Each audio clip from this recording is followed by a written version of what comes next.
Conference Championship Review, 49ers and Lions 2023. I'm doing this from a 49er fan perspective. What can I think about this game? I did an instant reaction of both the conference championship games.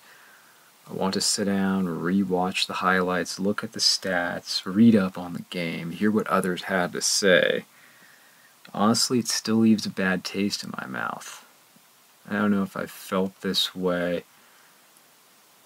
ever going into a Super Bowl. Not that I've been in that many positions as a fan to get into a Super Bowl for my own team, but this would be the third time.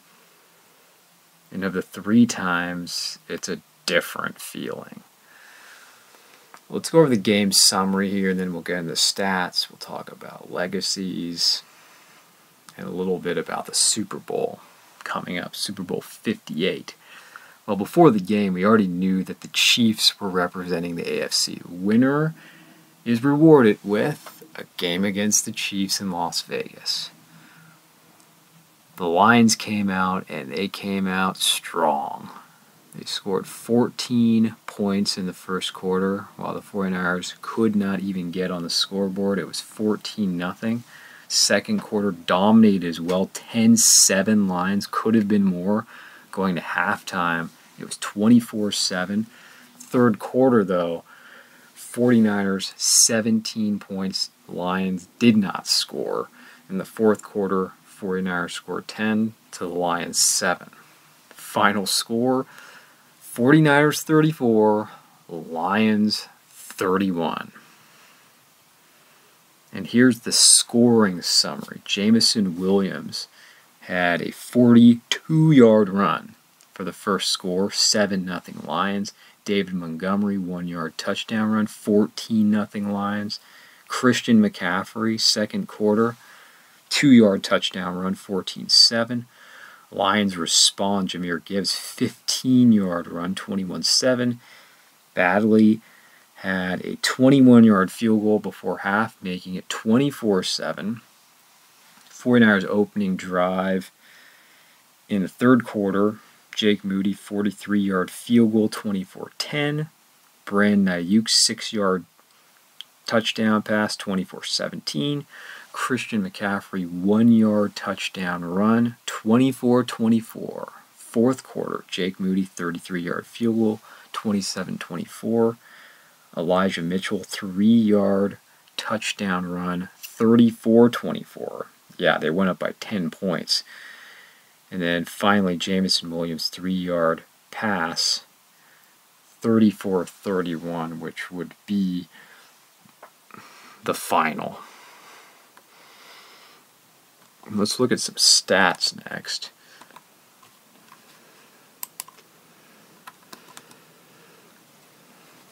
In totals, we'll start with the 49ers since they won. Brock Purdy, I don't think he was as good as his numbers would indicate. He was 20 of 31, 267, 1 touchdown, 1 interception. He had an 89 quarterback rating, or 88 quarterback rating. Christian McCaffrey, 20 carries for 90 yards, 4.5 yards a carry, 2 touchdowns. He also had 42 yards receiving. Purdy was the second leading rusher for the 49ers with 48 and a long of 21. Elijah Mitchell did get the 1 touchdown run. Deebo Samuel led all 49 receivers, 8 receptions, 89 yards. It was huge. He was back. Brandon Aiyuk, 3 receptions for 68. Kyle Juszczyk had a couple of big catches. George Kittle, 2 for 27. He had 1 28-yard reception, but overall quiet game from him. One of the replays, though, we saw of him, he actually pancaked Aiden Hutchinson. That's not easy to do. Tight end pancaking Hutchinson. Jared Goff, 25 of 41, 273 yards, 1 touchdown, no picks. David Montgomery, I mean, look at what the Lions did.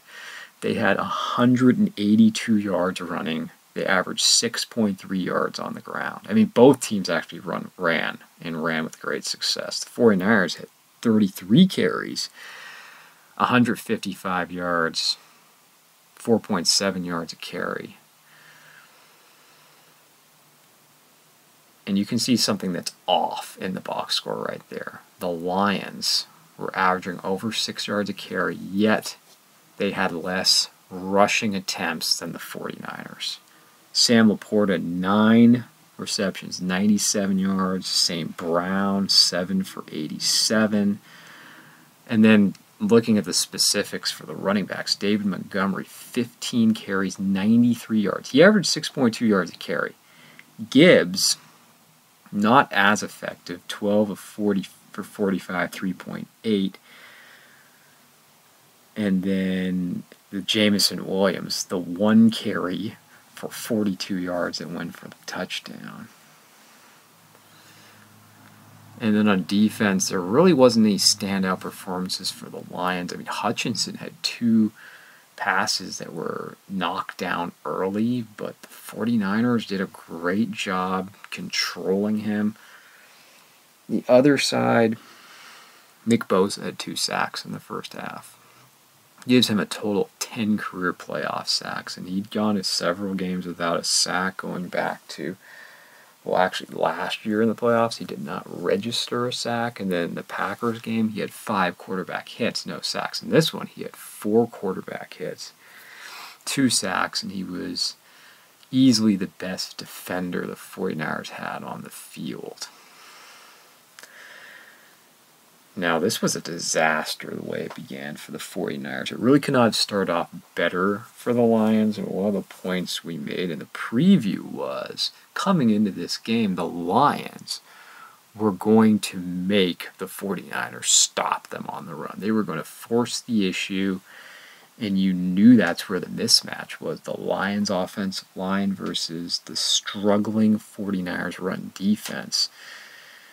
And when you saw Montgomery, I mean, I've heard this as the week's gone on after the game, that Montgomery's the power guy and Gibbs is the speed guy. Yeah, but Montgomery he's not just like, oh, Brandon Jacobs out there.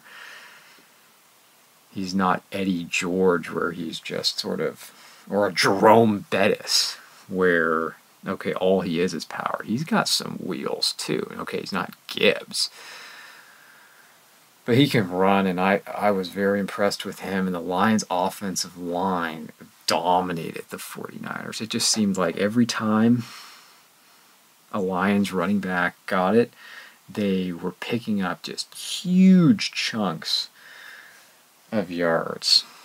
Either they were getting the first down and they were just shy of a first down, or if it was a 15-yard run and yards were coming and coming fast, and it was easy, while the 49ers had to fight early on for yards, and the Lions were playing very physical. This was a matchup of 2 physical football teams and 2 quarterbacks that people have doubted.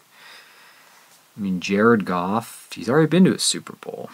He didn't play well in that Super Bowl, and he struggled leading up to that Super Bowl, but this, if he got through, would have been his second Super Bowl, and this is the second team he's led to a conference title game. Brock Purdy, who for whatever reason has been criticized and doubted over and over again, and people forget, not that he was the last pick in the draft, but how quickly they forget that he was coming off the elbow surgery. I mean, he really didn't have much of an off season at all. I mean, we didn't think he was even going to start the season, yet he has a Pro Bowl season. And coming into this game, his career record in the playoffs is 3-1. After winning this game, 4-1 of games that he played from start to finish. He is 4-0 in the playoffs.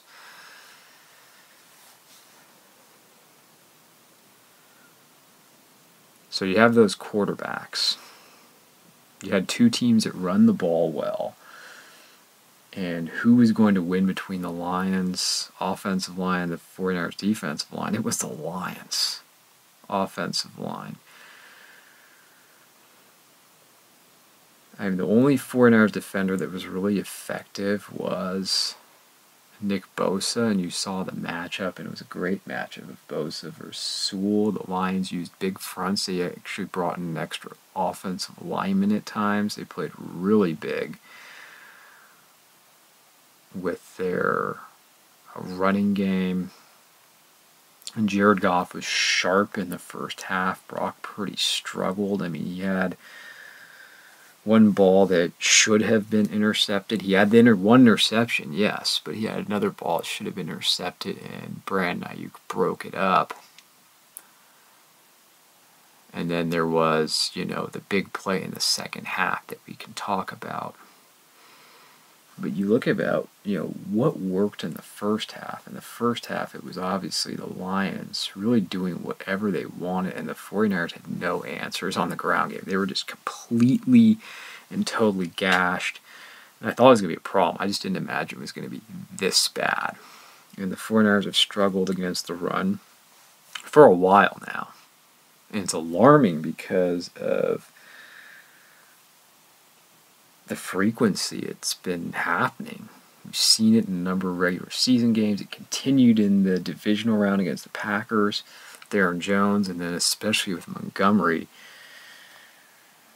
it happened again in the conference championship game. They really haven't been able to clean it up, and you know who they really missed in this game? I'd mark 3 guys, actually. Clelin Ferrell. They missed his run defense. Now I know the answer to why Chase Young was really only coming in on 3rd downs, because Chase Young is bad against the run. They missed Hufanga, because Hufanga would often get up in the box. They miss him in the run game. And then from last year, an explanation of why they're not as good against the run is Al-Shaair was a very good run defending linebacker. And Burks is just not even close. So the Lions were getting to the 2nd and 3rd level, and the 49ers looked slow. And they were getting beat up front. I mean, it was just a train wreck. And then Laporta was getting his yards. St. Brown was getting his yards. There really wasn't much resistance at all. And then, you're looking up at halftime, or just about before halftime, you're saying, okay, the offense has put up 7 points, and the Lions have the opportunity to go up 27. And if it's 27-7, it's over. Okay?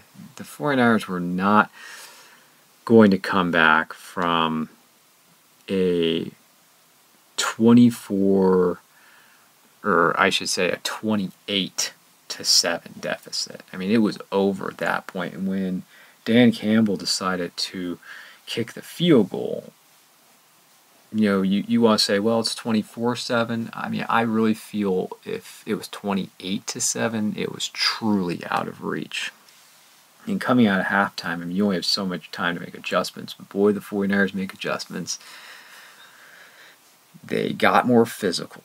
They at least, at times, had some negative plays on defense. I mean, where they actually stopped the run. And the offense, of course, was much better. Play calling was better. Brock Purdy was better. And then they were able to force a big turnover.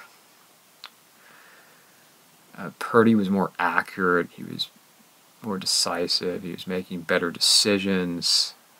He made plays with his legs. I mean, he ran for 48 yards, and you can think of at least 2 big runs in the second half. Christian McCaffrey obviously was very good. I mean, he was well over 100 total yards.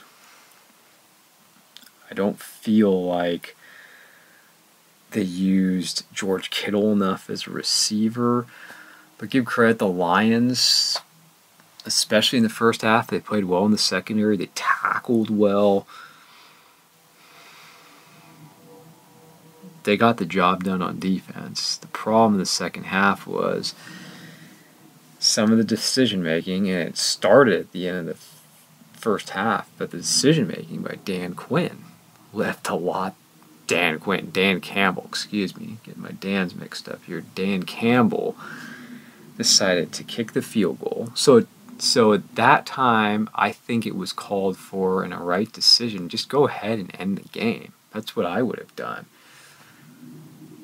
And then the fourth quarter decision to go for it. So he was too conservative before half, and then in the fourth quarter he was too aggressive where he could have kicked the field goal, and they don't make the fourth and short, and that ends up actually being the difference in the game. They don't convert on the fourth down where they could have kicked a manageable field goal. At that point it was 27-24. Could have been 27-27. They end up losing by 3 points. There's your difference right there. So too conservative for half, too aggressive in the fourth quarter. And I know him being aggressive all year has been what's worked for the Lions. But this is the conference championship game.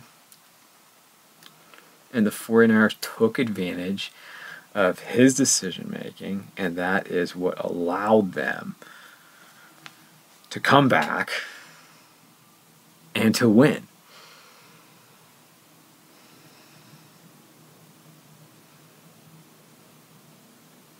(34-31) is the final. It was the largest comeback in NFC conference history, tied with what?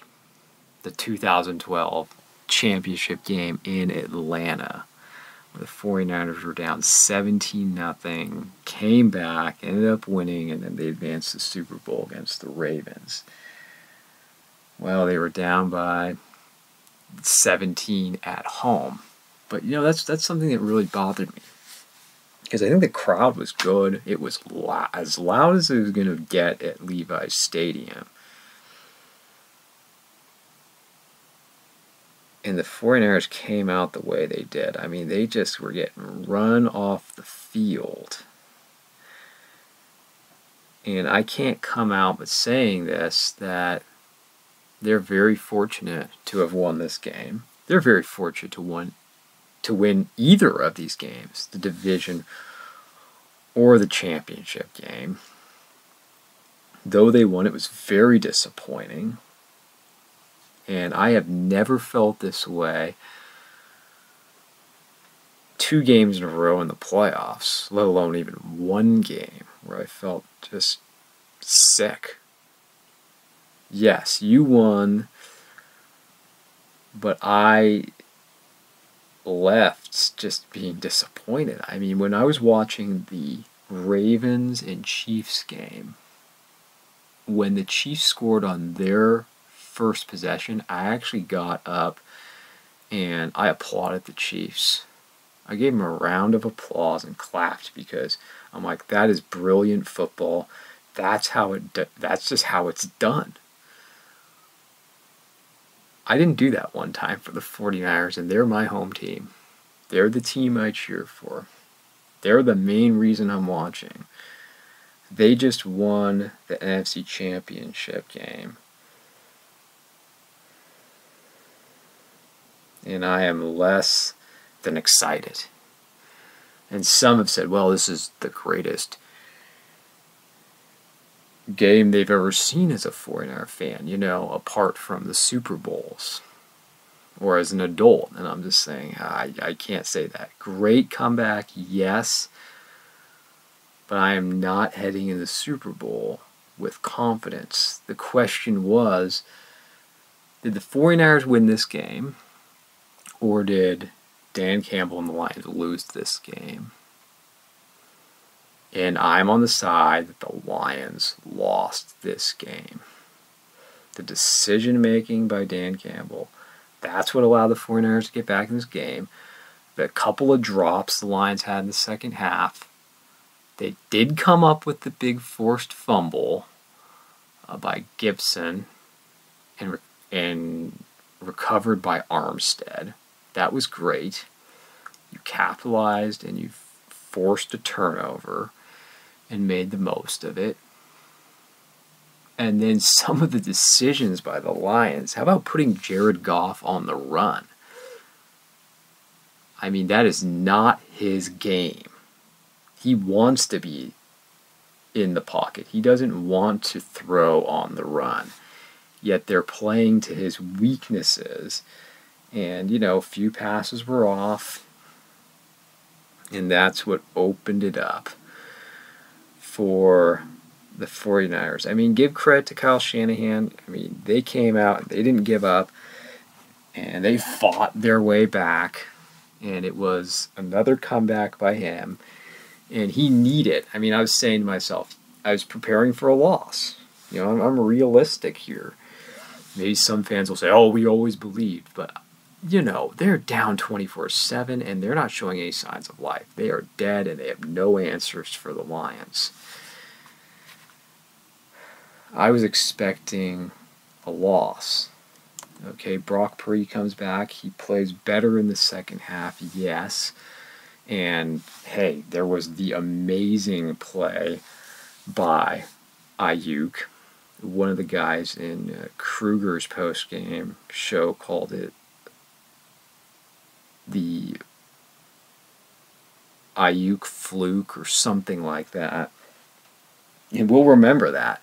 And don't get me wrong, I celebrated after the game. Sure, I was happy. But was I feeling confident? No, I was not feeling confident. The Lions amazingly got away from what worked, is the 49ers never proved with any consistency that they could stop the run. When the Lions could have just kept running it with Montgomery, and they decided not to.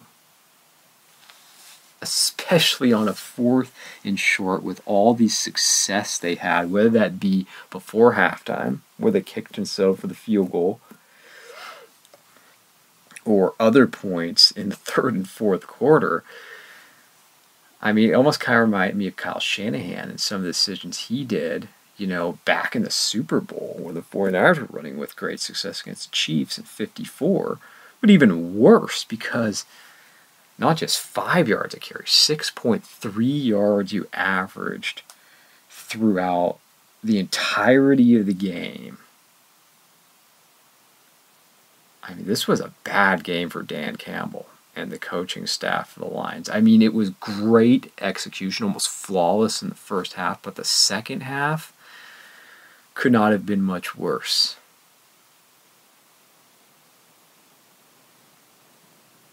And there's no guarantee. I mean, let's think about this, because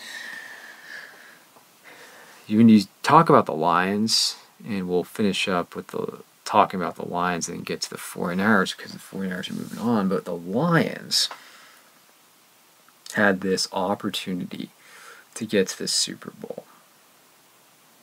The first conference championship since '91. They have a great season. They're up 24-7 on the road. And how about in the first half? Gardner Johnson waving to the fans. I mean, talk about premature. But you're up 24-7 on the road, and you find a way to lose this. And largely, this was on the coaching staff for losing it. In the decision making, the play calling. Who knows if they're going to be back? I've heard some people that I respect, such as Kruger, saying, oh yeah, they'll be back because of the offensive line, and they got Laporta, and they got St. Brown, and they should be able to add to the defense. Okay, they may be good, and you hear all kinds of analysts say, oh, well, they'll be a great team for years. They'll be back. They'll be a playoff team year in and year out, and that doesn't always work that way. Think about the Jaguars as an example. They didn't even make the playoffs. They made the divisional round last year, and everyone was saying that about them. Didn't even make it to the playoffs this year. How about the Chargers? Same thing. Didn't even make it. And I know the Chargers have really bad coaching issues this year, but they didn't make it to the playoffs either. Look at the way the Eagles fell. That close to winning the Super Bowl, couldn't even get out of the wild card round. I mean, you're not promised anything next year.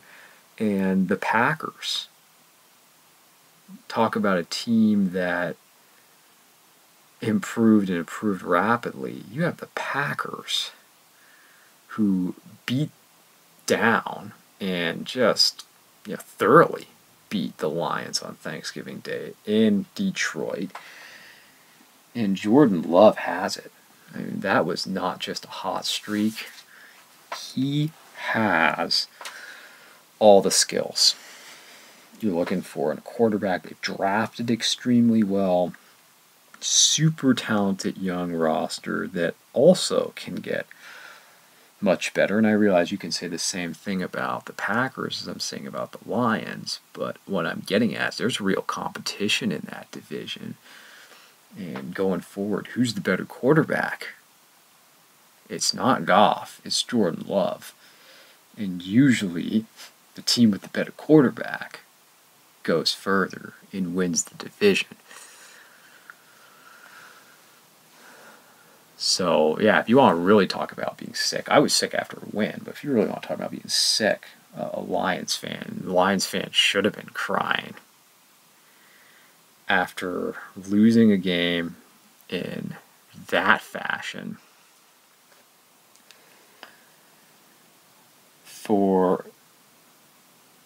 and I don't put it on Jared Goff. He played okay. You're talking about legacies, Dan Campbell. Good regular season, but this one's going to be a hard one to shake unless you win a Super Bowl. But Jared Goff played all right. You turn to the other side, Kyle Shanahan, just imagine if the 49ers lost this game. I mean, this would be up there as one of the absolute worst 49ers playoff losses, not just of Shanahan's regime ever. This would have been one of the worst 49er playoff losses after all the expectations, Super Bowl or bust. You come out that way. I mean, again, I give him tons of credit for not, his team didn't give up. They made adjustments. The defense came out playing more physical. They did come up with some stops. They at least scored points coming out of half. And they were more balanced. And Brock was better in the second half. But Kyle, how can you come out that way at home in the NFC title game? I don't know. And again, you had the extra day to get ready, and the extra day of rest. You had that advantage, and yeah, the Lions are a young team. All right, you get the win, you get the comeback win. I know he's got the best winning percentage now in 49ers coaching playoff history. Fine, but still don't have the Super Bowl. And I'm not sitting here just being hard on Kyle Shanahan. I mean, the 49ers got lucky. There's no question. They got lucky, and sometimes you have to get a little lucky in a Super Bowl season. They do escape. They do come back with a lot of help from the Lions. This is his second Super Bowl. He's a great head coach. The question is, though, while being a very good head coach or even a great coach, is he good enough to win the Super Bowl? That's yet to be seen. He is a very good coach, but is he the best of the best? Well, he's going to have 2 weeks to get ready, and he has plays, I assume, that he's been holding for the Super Bowl, and I want to be blown away by the game. Brock Purdy, it wasn't pretty. It wasn't, but you saw a guy who was tough, who ran, who did make some big throws, who led his team back. And that's 2 years in a row of winning 2 playoff games, and that's a lot more than you can say for many, many quarterbacks, good quarterbacks in the NFL. Though he's talented, and he has a very talented roster around him, you can't deny that it's very impressive, and it's not just about the talent around him. He's got it upstairs. He's a leader. He knows how to win at this point. And he's won some big games. He has 2 playoff comebacks. And for all those who just say he's a system quarterback, there is obviously a difference between him and Jimmy Garoppolo, and there's obviously a difference between the trust Kyle Shanahan has in Brock Purdy versus Garoppolo. Purdy throws a pick. He didn't just shut the whole offense down and say, well, we're going to run Christian McCaffrey the rest of the game. They continued to throw, and it's a good thing they did. I mean, the most memorable play of the game was the catch by Ayuk, and that ball probably should have been intercepted. That was the big play of the game.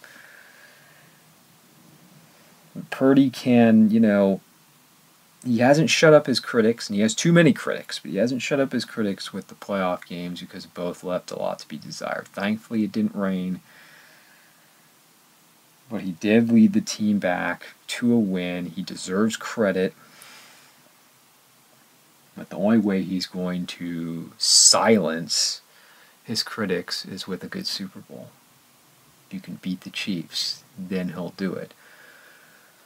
Again, they win 34-31, 49ers 34, Lions 31. All-time comeback, yes.